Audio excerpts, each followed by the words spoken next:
Hello, everyone, and welcome to a very special episode of Talking Disney Magic, a show all about ranking and reviewing the biggest films in Disney and Pixar's catalog, and talking about the biggest news in the House of Mouse, including Disney, Pixar, Star Wars, Marvel, and so much more. And my name is Adam Bankhurst, and I'm here as always with the wonderful Vanessa. And I know a lot of people were expecting Frozen 2 this week, but we had to push that back because we have a really special episode this week where I'm going to be giving my first impressions of the Walt Disney A Magical Life, the Walt Disney Audio-Animatronic show that we've been talking about for so long that I got to see a preview of Walt Disney Imagineering. It's finally ready to be released to the world on July 17th on Disneyland's 70th anniversary. So it only felt right to dedicate an episode to this. And I'm excited to talk about it because there's a lot of discussion and thoughts and discourse and all this stuff online. And I'm excited to talk to Vanessa all about it. But before we do that, we got to ask Vanessa, what's going on? Adam, I feel like it's just been a crazy week and I'm so excited to talk about that. But before that, I had something I had to tell you because for those of you that listen, my dad, he's a regular that I talk about on the show because he listens, which is Shout really sweet. out. Shout out to my dad, and he texts me. Well, so last week when we did the Frozen episode, my dad texted me and he goes, Vanessa, I feel like this was like an email from a caller. So like, I wish I had my phone because I would read it to you. But he said, you were remiss in not telling Adam when he was talking about his story about how Disneyland is and Disney World is so magical at the holidays. And it started snowing. He goes, Vanessa, we were there that same year in Florida at Disney, that same time that happened. How did you not remember and Really? say something? And I was like, what? Oh And my he gosh, if what? you said 15 years ago, that was 2010 when we went to the Harry Potter world. And he's like, I specifically remember we were at Hogwarts and it started snowing. And I was like, I can't believe you forgot to tell Adam that before you were friends, before you knew each other, you had a very similar Oh my experience in Disney gosh. World that was so magical. Whoa, that's crazy. And I was like, Dad, I didn't even think about the timeline. And he's like, you must rectify your mistake. Oh my gosh. Publicly, my memory was faulty. We knew each other before we knew each other, Adam. This is great news. Thank you, Dad. See, the dads are the best. It's wonderful. They're the absolute best. Yeah. Oh my gosh. But it's a great story to begin it on, but I know there's a lot to discuss, so I do want to Yes. jump into a lot of things. And before we do that, I want to remind everyone that Talking Disney Magic is a show that goes live every Thursday at 6 a.m. Eastern Standard Time, except for this week, because you're getting this episode on a Wednesday, and then there's something special coming on Thursday that we can't talk about yet, but it's kind of cool. It's like one of the Kind crazier of moments in my cool, Adam. life. Kind of Like cool. you are so downplaying how amazing this is. It's very, very awesome. Adam's been working very hard, and so he gets to do really cool things, and we all get to hear about it firsthand. So I'm really excited to talk about that. So you're gonna get two episodes this week, because why not? Yeah, so I really recommend you check out the feed tomorrow as well and today, and also, if you want to hear more about this Walt Disney Magical Life adventure, there's a whole episode we did about my trip to Imagineering to get a preview of this whole thing if you want the whole story. So it's all really good stuff. But you can also check the show notes below to find timestamps, current list of all of our rankings, our upcoming schedule, an invite to our Discord, and everything else you need to know in the world of Talking Disney Magic. And you can send an email to be a part of the show. You can send us questions about Walt Disney and Magical Life, about Frozen 2, which we're going to be ranking and reviewing next week, about anything else in the world of Disney. And you could also just send in your thoughts or anything else that you want to do. Like somebody did, wrote into talkingdisneymagic@gmail.com and said, Hi, Adam. My name is Katie, and Vanessa is one of my best friends I've ever had. I started listening to you guys when I'm driving. You guys always make me smile. In looking at a live stream of otters at the San Diego Zoo, I saw this thing on the ads bar for YouTube, and it's a channel that's called Disney Relaxing Piano Collection 24/7, and it's so nice. Here's the link to the YouTube channel, but I wanted to pass it along and tell my girl I say hi. Thank you, Oh, Katie. Katie. Oh, that was so nice. So that was like, oh, that's a fun little email. That was like, oh, that's a nice little surprise. Yeah, pleasant surprise. Katie and I go way back to our college years. So I was visiting recently and she told me that she's been listening and it's been fun. So we have a lot of I'm glad that Katie, I'm glad you listen and I'm glad you enjoy it and that we make you smile. And also, speaking of that Disney relaxing piano collection, I listen to that all the time when I'm like writing Disney related stuff. It like gets me in the mood. So I definitely second that. And I'll include that in the show notes below if you want to check it out because it's really good. Yeah, I do love the instrumental Disney music. It hits. Oh, it's so It good. does. It's It makes really you it's a mood. It's a mood. it definitely is. It definitely is. And before we jump into Walt Disney and Magical Life, we also did just want to mention a little thing that our boy Elio is like. There's still some life in him. There's still stuff happening because he's officially not the worst, worst grossing Pixar movie in history because it just surpassed Onward, which isn't saying much because Onward also had the pandemic to deal with and certain things like that. But I'm happy to see that it's kind of picking up a little bit because, like I said, I think that movie, like I said, while it wasn't our favorites, there's a lot to love in it, and it's an original idea, and I think it deserves a lot of praise. So hopefully it kind of keeps that story going. But it's nice to see some positive press for Elio. Yeah, some happy things happening for it, and I hope that they continue to invest in their original content, which it sounds like they are based on, some of the things we've been reading and talking about. They're continuing to invest in those stories. So we just hope that that's a true statement and that we don't have to continue to talk about these remakes, I Adam. know. It's never going to stop. But I am happy to report that there was a Glordon plush at Disneyland. Yes! I was so happy to see it. He's so Oh my God, cute. he's so cute. So yes, there is Elio love out there. So hopefully, once again, if you haven't seen it, I really recommend giving it a shot because it really is a fun movie. It's We really were good. talking about how we wanted a lovey of that. Like, I just want to snuggle him, even though he's very weird looking. I, I always say, and I always tell Liam, it's boring to be normal. Normal is so Yeah, overrated. yeah, overrated. Overrated. But yes, that's Elio. That's housekeeping. That's all this stuff. Let's talk about Walt Disney: A Magical Life, Vanessa, because this is like once again, I think it's kind of hard to like overstate how important of an attraction this is because they're really bringing Walt Disney back to life for a new generation.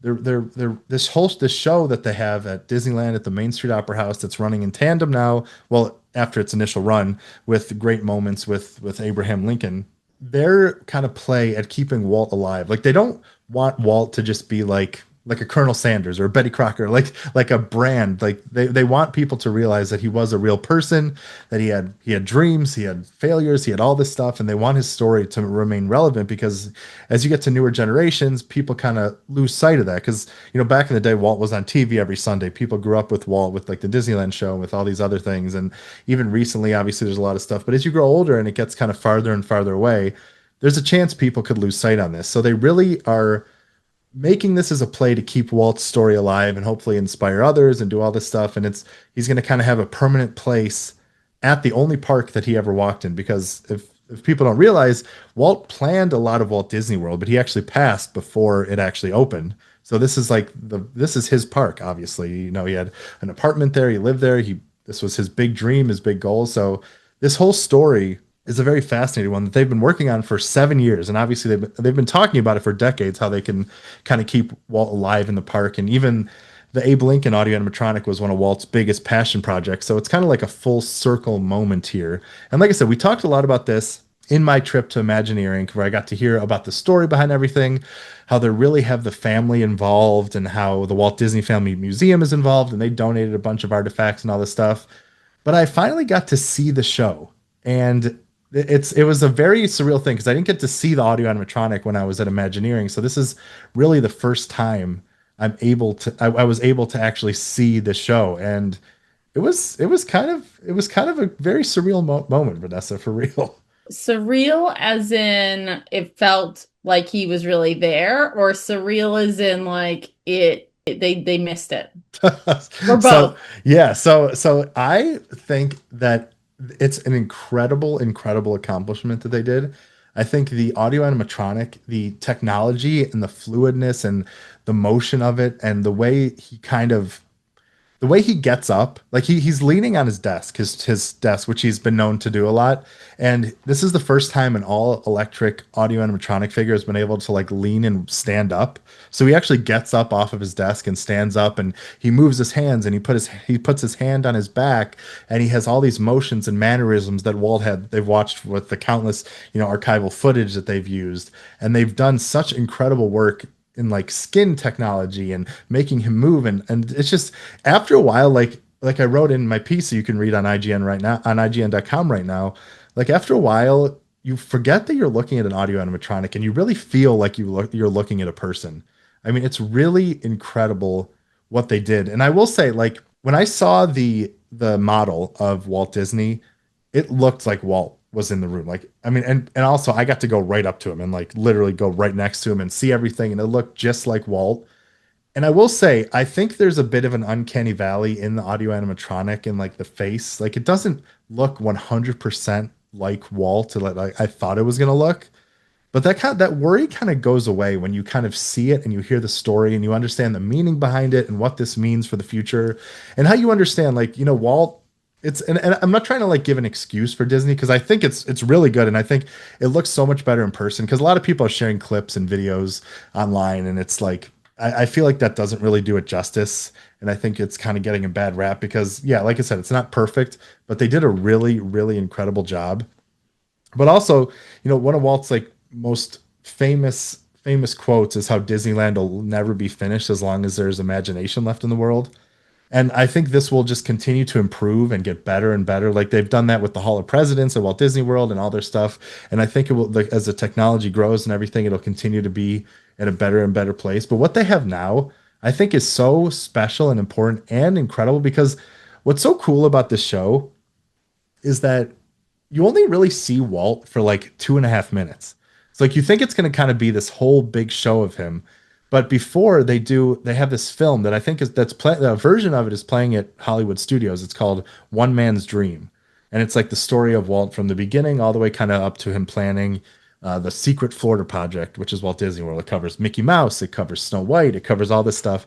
And this new version is narrated by Bob Iger, and it has a bunch of like Disney home videos input from the Walt Disney Family Museum. So the video itself is like so awesome, and that's about 15 minutes, and I could have watched that for like an hour. They did such a good job with that video, and it just tells such an incredible story about him, and also highlights like his failures. Like he failed a lot, and there was a lot of bumps in the road, but he kept going, and his dream, he kept finding ways to continue forward and to do to just to keep going, and he believed in himself and that he had this drive that couldn't be stopped no matter what happened. And I think that message is as relevant as ever today. And then it kind of ends with this big moment of Walt being there and talking to you. You're like dropping into his office circa 1963 when he was kind of at the height of his success. He was planning the Secret Florida Project, doing the New York State, the fair. And he kind of talks about his role now. And he shares a story about how a kid went up to him and was like, do you still draw Mickey Mouse? He's like, no, not anymore. Do you tell the jokes and write all the things? He's like, no, not anymore. He's like, so what do you do? And he's like, I'm kind of like a bee where I like spread pollen. I go from studio to studio and help encourage people in the new generations, and like how his dream was to have his organization kind of live on past him. And he kind of shares like his famous quote about we're always moving forward, we're curious, all this stuff. So there's a lot of really good messages hearing from it. And what I love too is that it's not AI, it's like his voice. So they took actual clips of his audio and they kind of seamlessly blended it together to make this speech happen. And like I said, there is that bit of uncanny valley, but it just falls away. And it's just such a remarkable achievement that they've done with this audio animatronic that I really encourage people to see in person. I know it's easier said than done getting Disneyland for some people, but I think it's a really important thing that sits right at the entrance to Disneyland. It's like your intro to Walt, and then you get to go see his park and see everything else that has happened. But I was very, very impressed by what they did. So you were saying that the face was different than what you saw in the model. Is that kind of like, do you think they just didn't catch it quite because they had to move and stuff? So Like, yeah, and that's to kind be of what they talked about and what a lot of us there kind of were anticipating. Like it's one thing to make a sculpture and a model. It's a whole nother thing to do an audio animatronic, which is that moves? so Yeah. complicated. Like I can't even imagine the tech that like went into this thing and to do that stuff. And I'm sure they did all they could. And like I said, I don't think they did a bad job. Like I said, if you look on the discourse online, I think it gets overblown a little bit. But because I As think most things do, yes, Adam. exactly. Because once you're kind of in it and then you see it, because I think the biggest problem is like watch this 15-minute video of Walt Disney and then you see this. So it's kind of like it's a little jarring to see like an actual person because a lot of audio animatronics are of monsters or of cartoon characters or of other things. So it's a lot different when you're trying to make like a realistic person that we have so much footage of. Like even Abraham Lincoln, like we have some footage of him in pictures, but it's a lot different than what we have of Walt Disney and other people and stuff like that. And I think when you're there and you're seeing it and the whole thing is happening, once you get over that like initial thing, it really does feel like Walt. And like I said, his voice and his mannerisms, and I think the tech more than makes up for it. And I think they did a really good job. And then I think it's a really, really good addition to Disneyland. Did they capture the twinkle? In the model, you said they got him spot on. Did they capture that twinkle in his eye, or was that Yes. kind of missing a little bit? No, definitely. That's definitely there. And they even kind of went into a little more detail with that and talked about how like they discovered that Walt actually was that glint in Walt's eye was actually caused by a corneal bulge that he had. So they actually recreated that in the eyes of the audio animatronic, and like it does work and you can see it a little bit. Like I said, it's I was very fortunate to be able to go right up to this model and see everything. But even from farther away, you can still see that little like glint in his eye and the smile and the way he moves. And he's just very welcoming and warm. And just it's really, really an impressive audio animatronic. I was very, very happy with what I saw. So it wasn't, you didn't find it like disconcerting or creepy, right? No, Like not I at haven't all. watched the video. You sent me the Yeah. video So because I yeah, was so gonna yeah, we're watch gonna it. get your live reaction in a second. But no, I didn't find it disconcerting or creepy. I just think it doesn't quite look as like Human. it's like video one to one you think Walt is gonna be.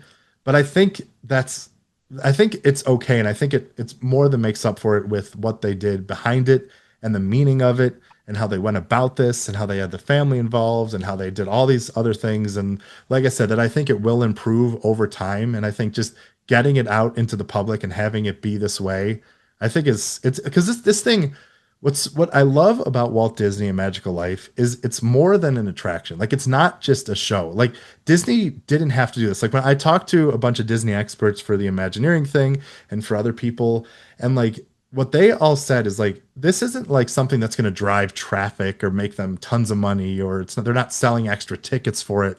Like it's not something that they felt they had to do to try to like scrounge up money or do something. Like this is something that a team of very passionate people, like we got to hear from a panel of a bunch of Imagineers who were like, I'm here because of Walt. And I spent these last 7 years doing everything I can to bring him and help inspire future generations and do this and keep his message going. And I think that's one of the most inspiring things at all because Disney parks, what is one of the biggest things is all about storytelling and inspiring and encouraging people to reach their dreams. And I think this fits right into that.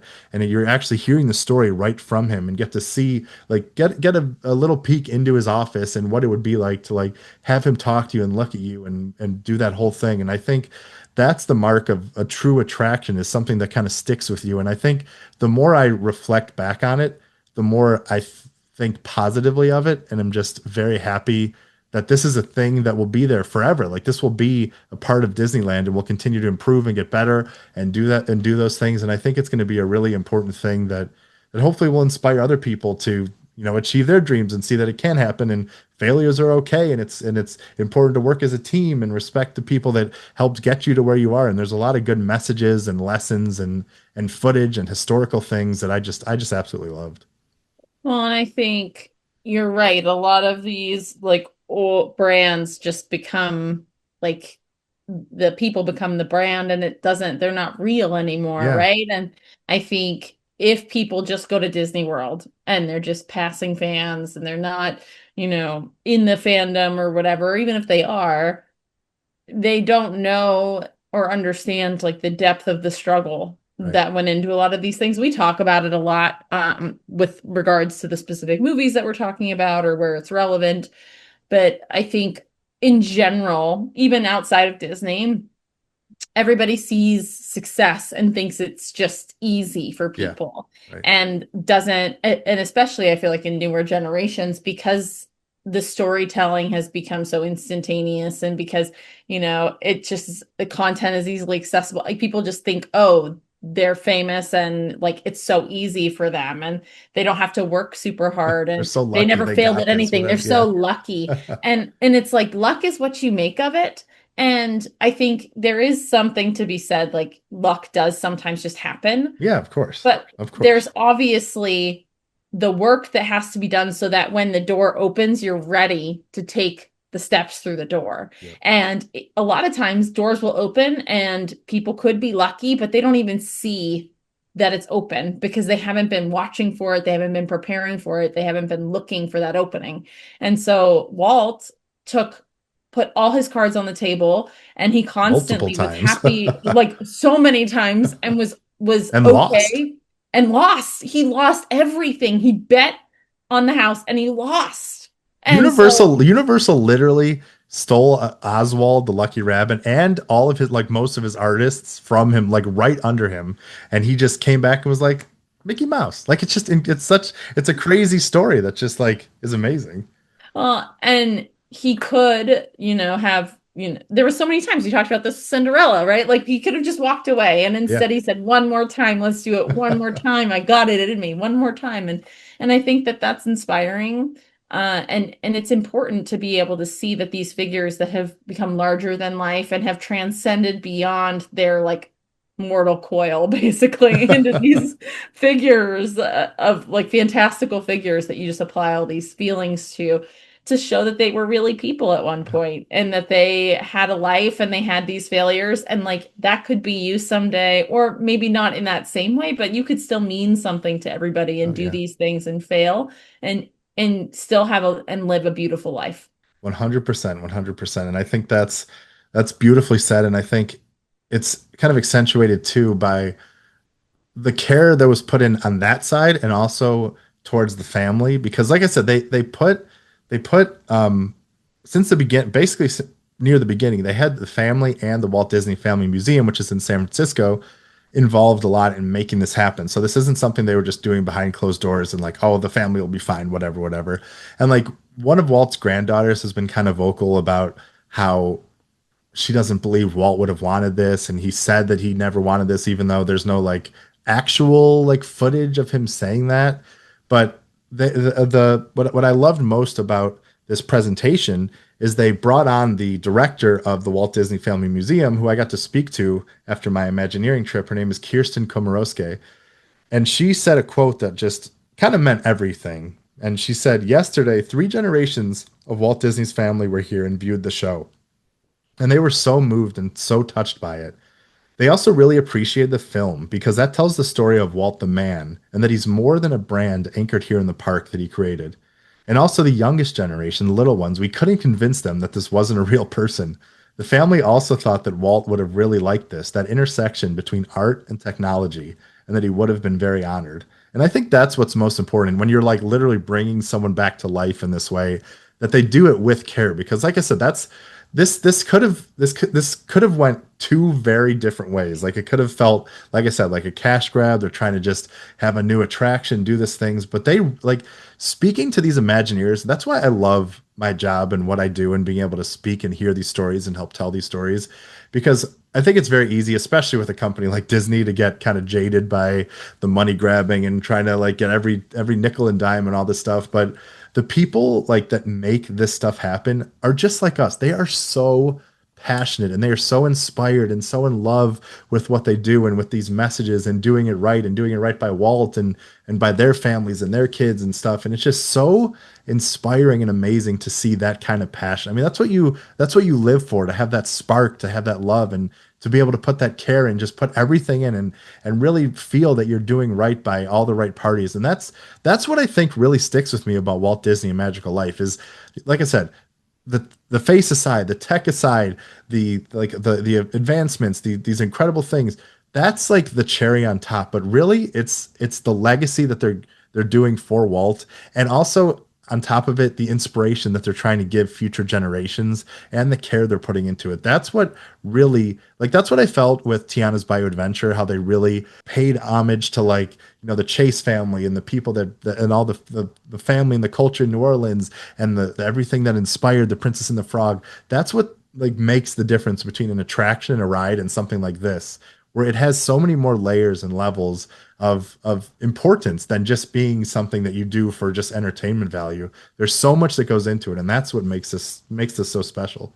I couldn't agree more with you. I think that there's just I haven't seen it. I'm going to in a second. We're almost there. We're almost We're there. almost there. I've been embargoing myself on content so that I can keep it fresh for Yes. everybody. Get Yeah, I my want your instant. unfiltered instant reactions. I'm excited. Well, and I think, they pick when they put this together and they bring all the press in, they pick the people that will give care and will actually appreciate everything that goes into it. And so, of course, you're at the top of their list because of the care that you put into it. So, I do uh, love it. yes, and it's obvious how much you love it. So, Yeah, and but no, and it's like that's what I love too. Like I'm not like I said, I'm not afraid to talk about the flaws, and I'm not getting paid by anybody to say certain things or do this stuff. And I really am being honest with, like I said, it's not perfect, but I think that's okay. I think that's like I think in a sense, like that's one of the things I actually love about it. Like even when Walt talks, he has like ums and stammers and like the different things as like a person would actually talk. And I think those imperfections in a sense like even tell even a different story and make it even more unique in a way. It's just there's a lot that goes into these things, and I think when you hear the whole story you kind of understand. And like I said, not giving a pass or doing anything, but it's just the whole thing is just really remarkable.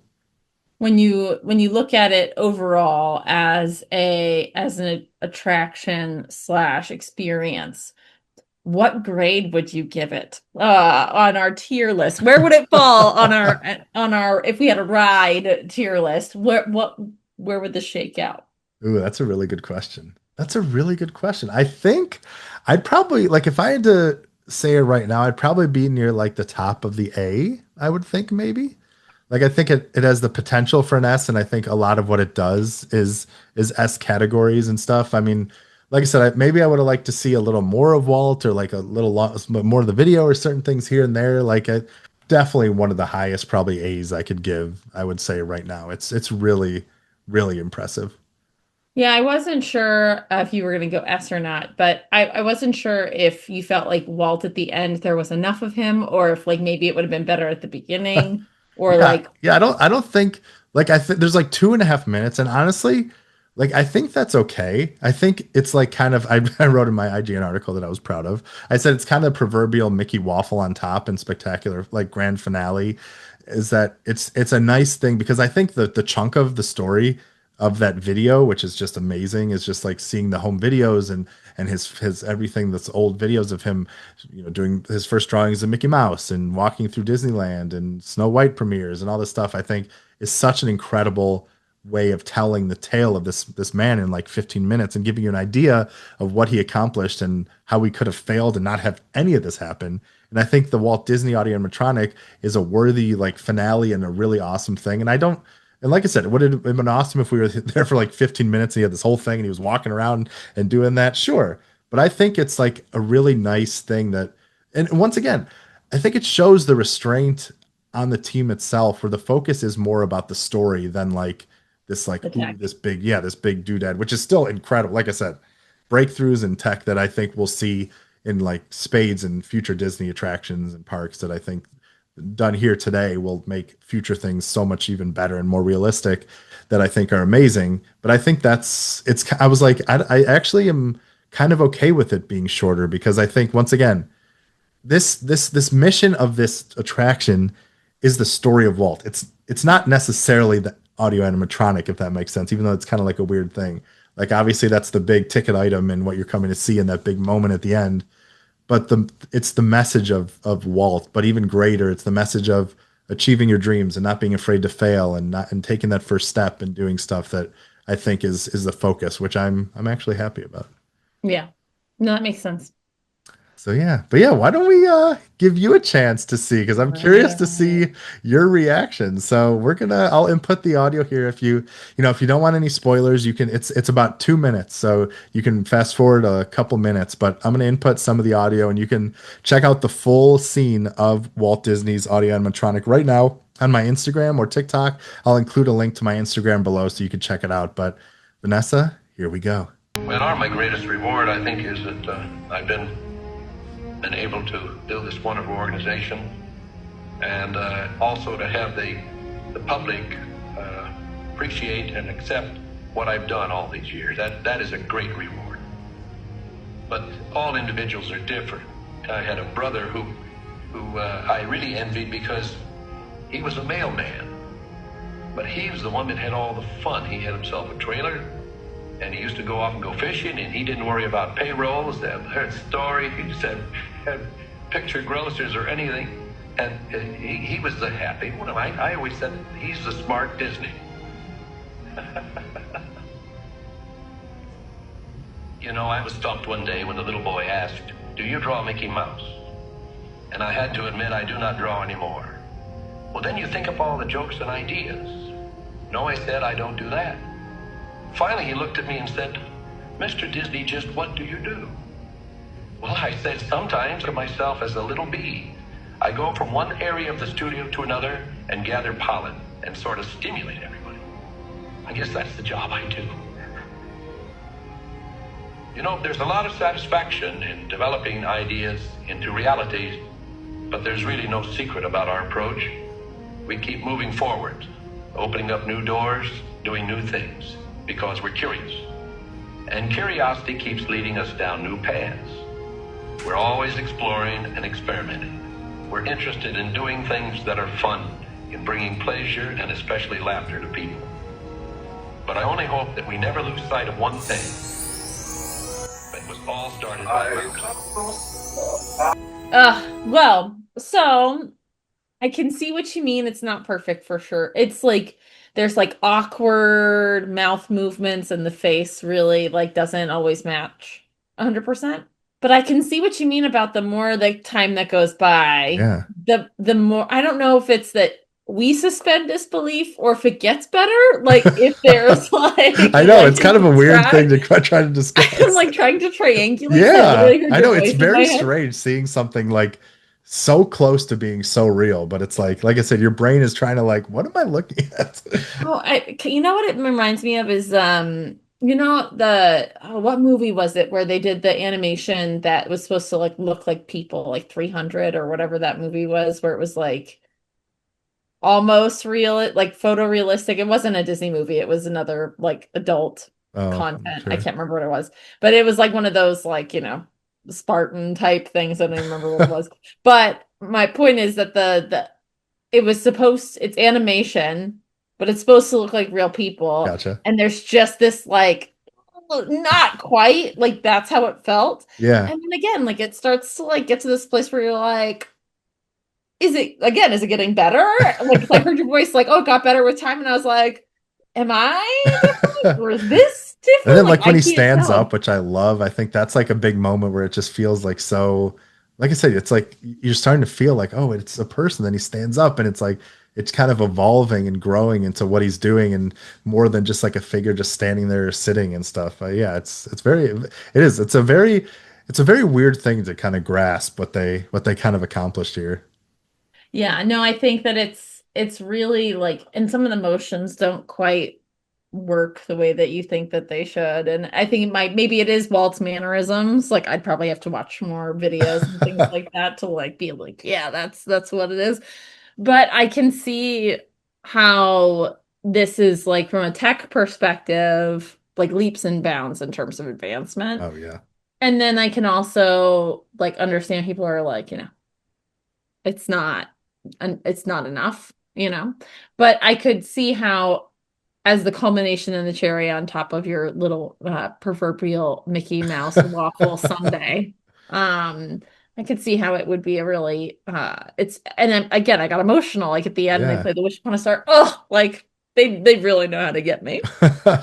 Yeah, and like I said, in person it feels so much. I feel like it really does. It's one of those things that really does benefit from being in person and seeing it on stage and doing the whole thing. And yeah, it just, and like I said, I got to see it twice. Like I wish I had even chance to see it more times, because I feel like even the second time, because it's kind of like one of those things too, you know, like sometimes, especially with like sequels or like something you're really anticipating or expecting, if it's not quite what you thought it was, you're like, well, I don't know about that. But then you watch it again, you're like, actually, this is really good. Or like, actually, this is like, you're kind of over that initial, like, oh, what is it supposed to be? And then it's something that is, you can really kind of appreciate the second time and the more you watch and do stuff. And I think that's something that this kind of maybe benefits from, in a sense, where it's like I said, yes, there is that uncanny valleyness, but everything else surrounding it and doing it, I think is just it's really really impressive what they accomplished. Yeah, no, I agree. It's good to see you, Walt. We missed you. Right? I know.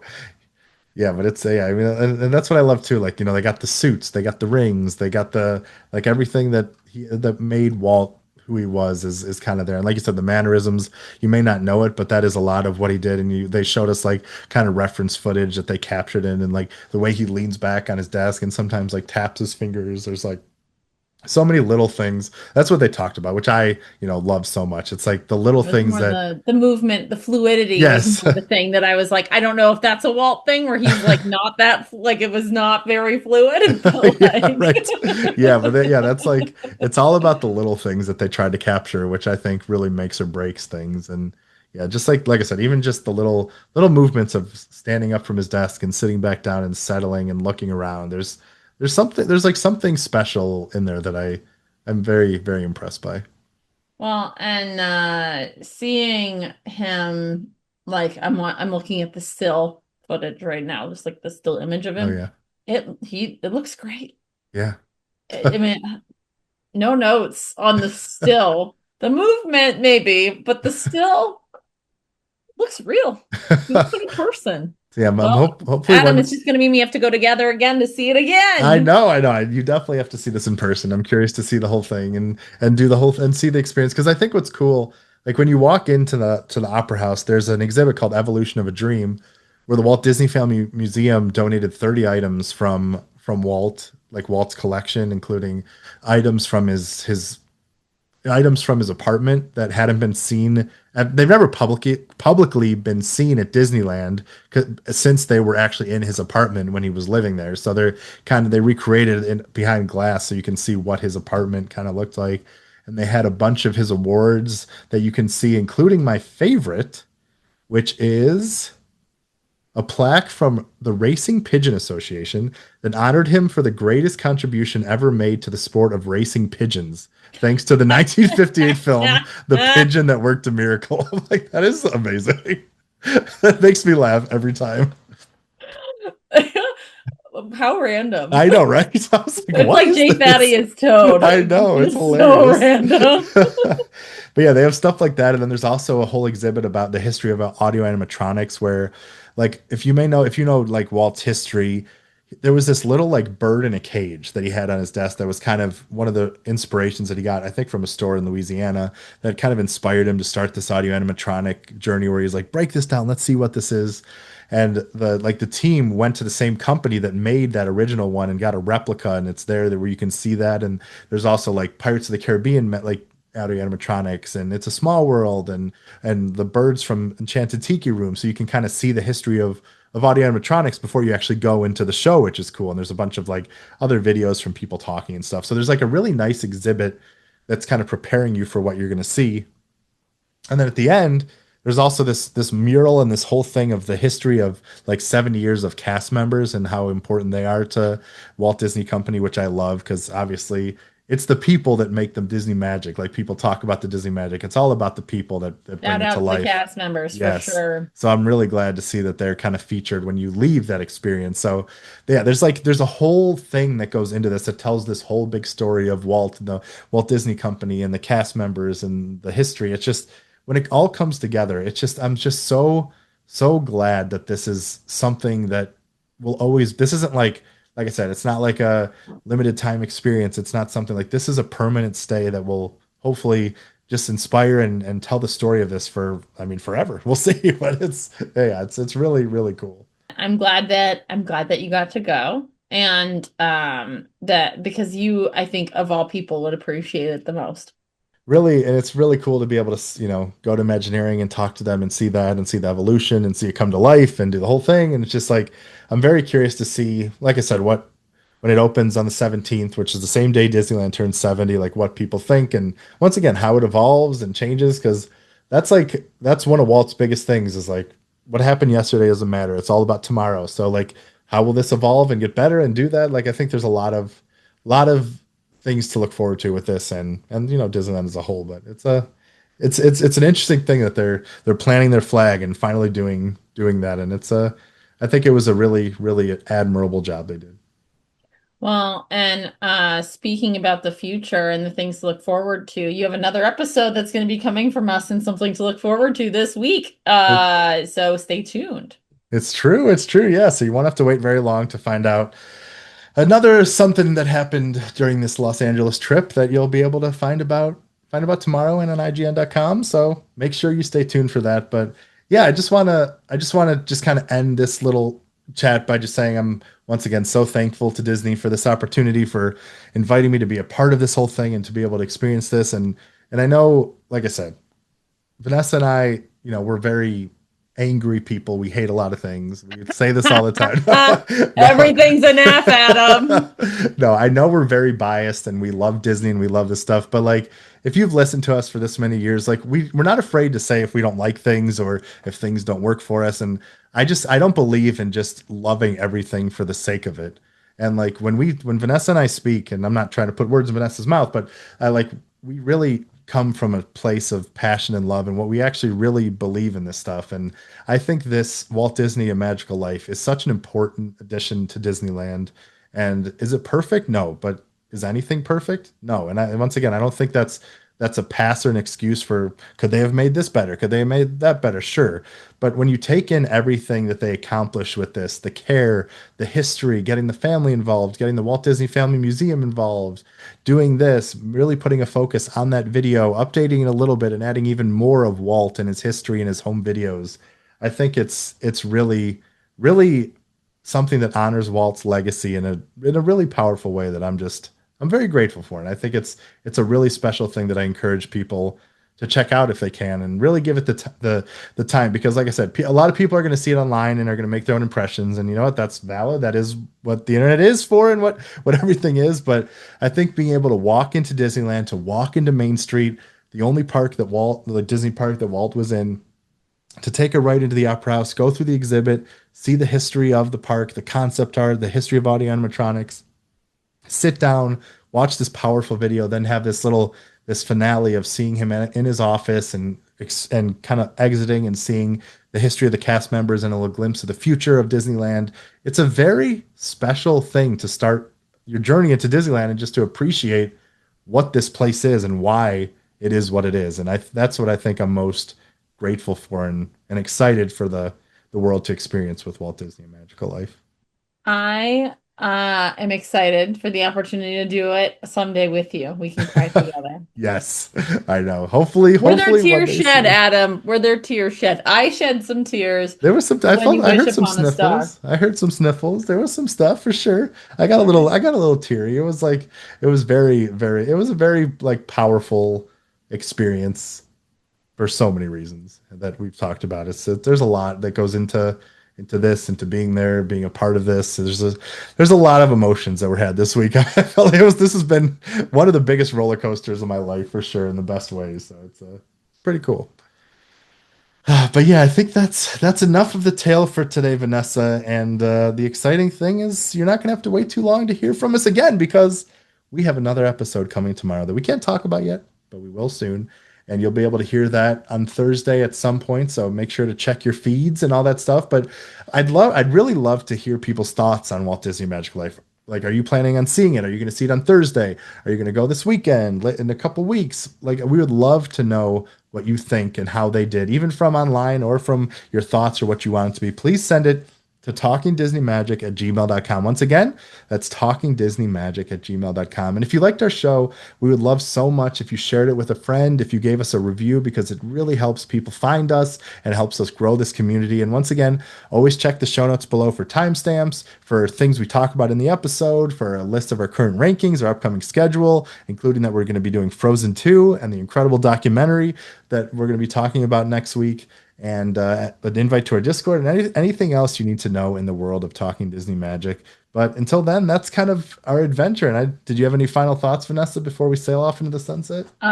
Just that we missed out on a golden opportunity of J. Thaddeus Toad memorialized God, for I a know. lifetime as we sail off into the sunset with his mania. I know. And also, I must admit my shame where I sent Vanessa. There was an auto decal of J. Thaddeus Toad, so like in his little wild ride in his car that I should have bought for Vanessa and I, but I didn't, and it might be my greatest regret in life, Vanessa. I'm not okay. As it should be. I know.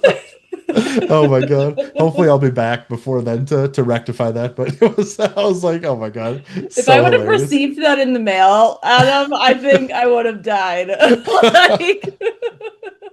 I know, it's pretty fantastic. Oh my gosh. So if anybody's going and they've been liking our mania around J. Thaddeus Jones, they too can join in and get the auto decal. Oh my god.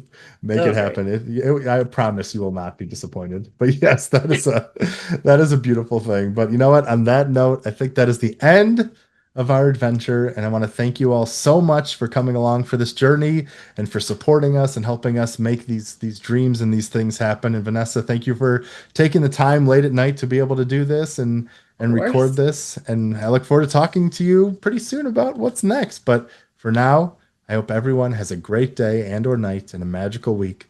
And we will see you for a little secret surprise and for Frozen 2. Bye, everybody. Bye.